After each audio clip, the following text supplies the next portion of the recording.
दोस्तों, aeroplane, TV, computer, mobile phone, radio, motor car जैसे आविष्कारों को क्रांतिकारी कहा जाता है।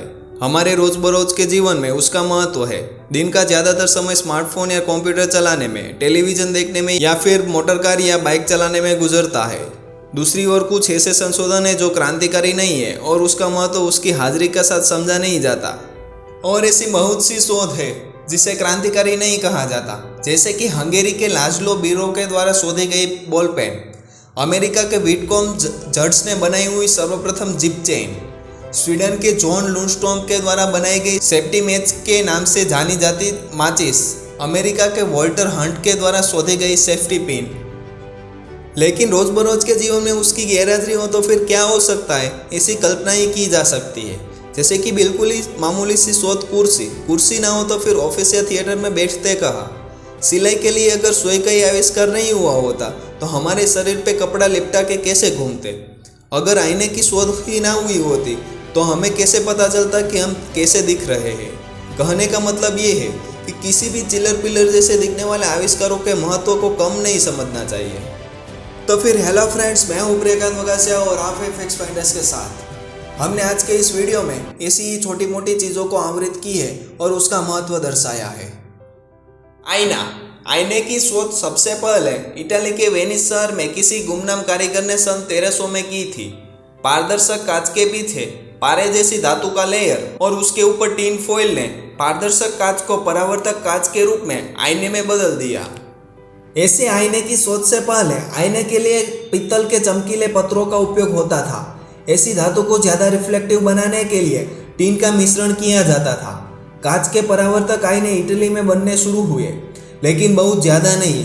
उस वक्त आईने की कीमत भी ज़्यादा थी, इसलिए ये आईने सिर्फ धनिकों के लिए थे। आम लोगों को तो धातु के पत्रे या फिर पानी की सपाटी पे अपना प्रतिबिंब देखना पड़ता था। इंग्लैंड की रानी एलिजाबेथ ने 16वीं सदी में देश का प्रथम इटालियन आईना मंगाया। कुछ सालों तक उस आईने से उसे लगाव रहा और कुछ और भी आईने अपने राजमहल के लिए मंगाए, लेकिन वक्त के साथ चेहरे पर पड़ती झुर्रियों की वजह से उसने आईने की खरीदी बंद करवा दी और वो उस आईने के सामने दिखती भी नहीं थी। दुनिया के बहुत सारे देशों में 17वीं और 18वीं सदी तक आईना एक बिल्कुल ही नई चीज़ थी।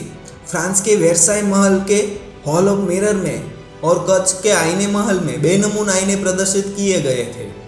एक बात और, दुनिया का सबसे अच्छा चकचकित आईना जो नासा के हबल टेलीस्कोप में उपयोग किया गया, जिसने कुछ 13 अरब प्रकाश वर्ष दूर तक के ब्रह्मांड के दर्शन करवाए, उसे बेनमून से भी ज़्यादा ऊंचा कह सकते हैं। लेकिन कम नसीब उस इटालियन कारीगर के जिसने सर्वप्रथम आईना सन 1300 में बनाया, लेकिन इतिहास में उसका नाम कहीं पे लिखा नहीं गया। बटन का आविष्कार तो किसी बेनाम कारीगर ने 10वीं या 11वीं सदी में कर दिया था, लेकिन वो सालों तक सिर्फ नाम की ही शोध बन के रहे। बटन का कुछ व्यावहारिक उपयोग नहीं था और वो महंगे होने के कारण सिर्फ राजा महाराजा और अमीरों के लिए ही थे और उसका उपयोग भी सिर्फ सुशोभन के लिए ही किया जाता था। उदाहरण के तौर पर 16वीं सदी में फ्रांस के राजा फ्रांसिस I का रॉयल पोशाक सोने के 13,600 बटन से सुशोभित था। हाथीदांत, सोना, मोती और कीक आरस जैसे मटेरियल्स में से सुंदर बटन तैयार करना भी एक कला थी, जिसके लिए सन 1250 में यूरोप के कारीगरों ने एक मंडली भी बनाई थी। बटन के पोशाक पे सुशोभन के लिए उपयोग करना सदियों तक शुरू रहा और अंत में कुछ 350 साल बाद किसी कारीगर को बटन होल का विचार आया। तब से यह बटन का व्यवहारू उपयोग शुरू हो पाया। कुर्सी। सन 1300 तक तो कुर्सी के लिए इंग्लिश डिक्शनरी में चेयर ऐसा शब्द ही नहीं था। राजा महाराजा जिस सिंहासन पे बैठते थे, उस सिंहासन की थोड़ी बहुत नकल करना भी गुनाह था। सन 1600 के आसपास इंग्लैंड, फ्रांस तथा इटली में कुछ रईस लोगों के लिए कुर्सी बनाने की शुरुआत हुई। सामान्य लोगों को उस पर बैठने का हक नहीं था, इसलिए उसके लिए बेंच थी और इसी बेंच शब्द पर से मेहमानों के समूह भोजन के लिए बैंक्वेट शब्द इंग्लिश डिक्शनरी में आया। सन 1600 के आसपास जब ईस्ट इंडिया जैसी कंपनियां बननी शुरू हुई, तब उस कंपनी के बोर्ड ऑफ डायरेक्टर का अध्यक्ष ही सिर्फ कुर्सी पे बैठता था और इसलिए उसे चेयरमैन कहा जाता था। यूरोप में तो कुछ लोग अपनी कुर्सी को अपने कपड़े में लगाकर साथ घूमते थे ताकि जाहिर स्थानों पर वो छोटे ना दिखे। ऐसे ही कुर्सी को अलंकार का एक प्रतीक माना जाता था। और भारत के राजकारण में ये कुर्सी सत्ता का प्रतीक माना जाता था। भारत के एक मध्यकालीन केंद्रीय प्रधान का नाम कुर्सी में ही कुर्सी शब्द है।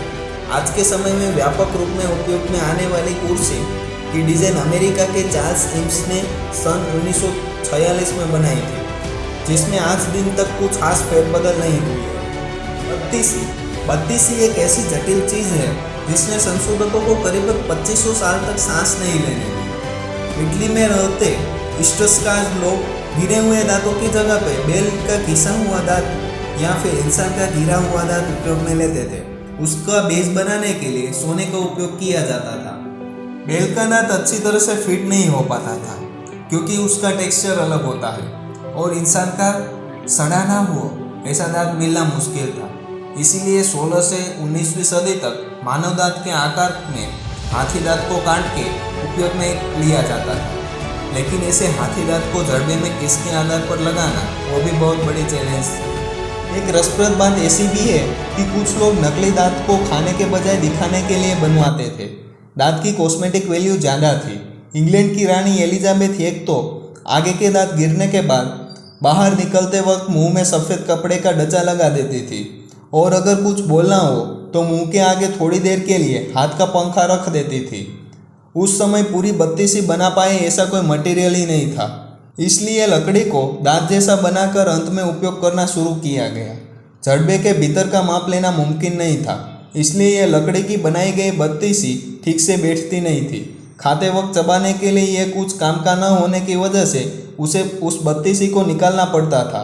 अमेरिका के प्रथम प्रमुख जॉर्ज वॉशिंगटन ऐसी लकड़ी की बत्तीसी पहनते थे, लेकिन ऐसी असुविधाजनक बत्तीसी की हमेशा फरियाद रहती थी। बेल्जियम के वाटरलू मैदान पे ड्यूक ऑफ वेलिंगटन के अंग्रेजी सैन्य और नेपोलियन बोनापार्ट के फ्रेंच सैन्य के साथ 18 जून 1815 के दिन निर्णायक युद्ध हुआ। दोनों ओर से करीबन कुल 63,000 सैनिक मारे गए। लड़ाई के बाद स्थानिक लोग चप्पू और छुरा के साथ मैदान में गए और बहुत सारे मृतकों के जड़बे समेत दांत निकाल लिए।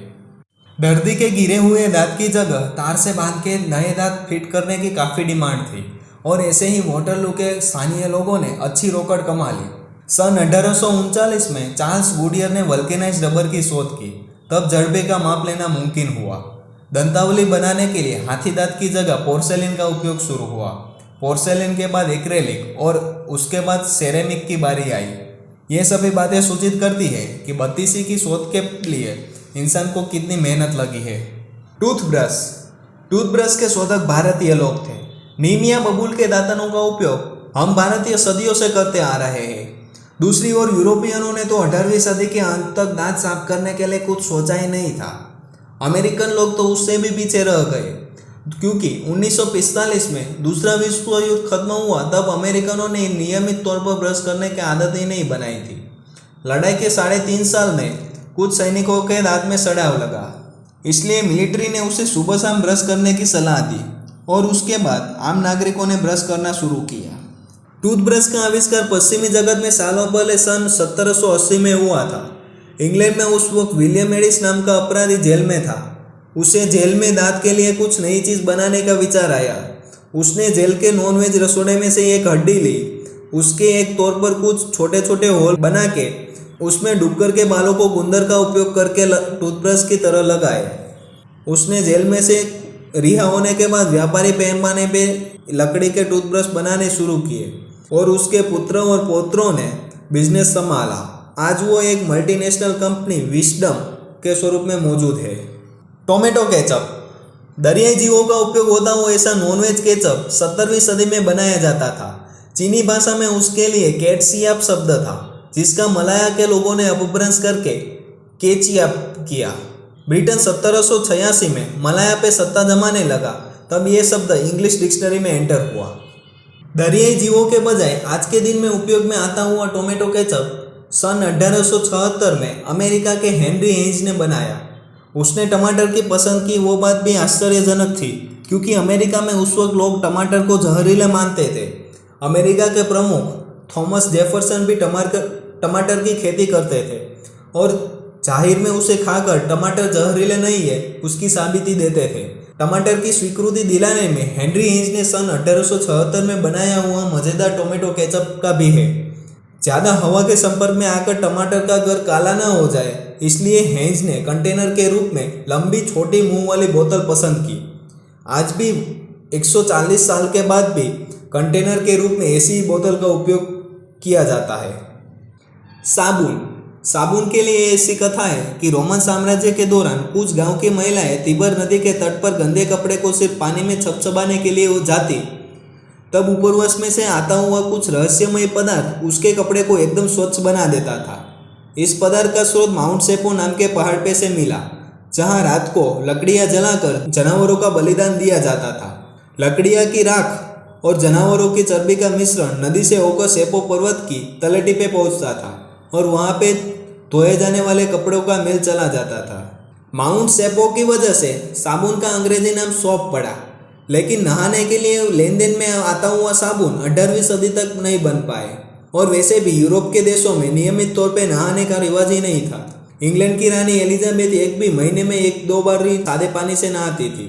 अमेरिका के प्रॉक्टर एंड गैम्बल कंपनी ने 1878 में प्राणी चर्बी और पौष्टिक पोटाश से नहाने के साबुन बनाने का तरीका शोधा।